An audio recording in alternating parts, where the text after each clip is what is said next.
I will keep your hands with your problems. এই হাদিসটা আপনারা সকলেই একটু ভেরি কনসার্ন দিয়ে শুনুন যে আল্লাহ তাআলা হাদিসে কুদসি আল্লাহ তাআলা নিজে বলছেন আপনা আদম, হে আদমের সন্তানেরা, আমরা কার সন্তান? আমাদের বাবার নাম কি?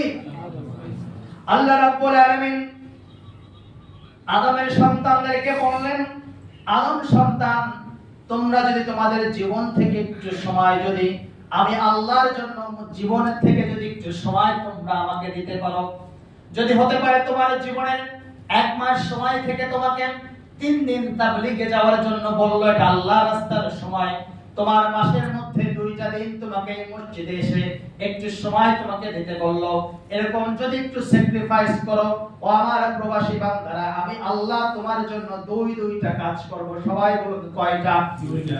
আওয়াজ দিয়ে বলুন কয়টা? দুইটা।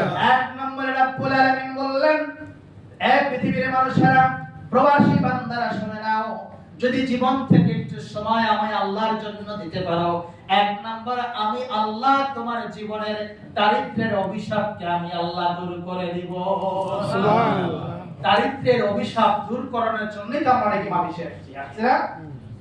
2 নম্বরে রব্বুল আলামিন বললেন, দ্বিতীয় নম্বরে যে কাজটা করব সেটা হলো তোমার অন্তরকে, তোমার হাতকে আমি আল্লাহ অর্থ দিয়ে ভরে দিব। সুবহানাল্লাহ। তাহলে 2টা দায়িত্ব কে নিয়েছেন? কে নিয়েছেন বলুন? 1